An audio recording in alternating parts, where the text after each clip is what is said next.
Ito pang eco-solvent printer sa may CP dito sa Uyo. Printer head. Ito po ang copy. Head clean.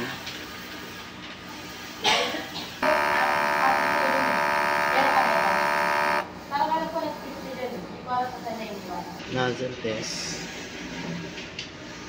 Dito naman ang ground wire at APR. Yung tank ay tama lang. Waste tank. Dito mga stocks at unused at used ink. Eyelets.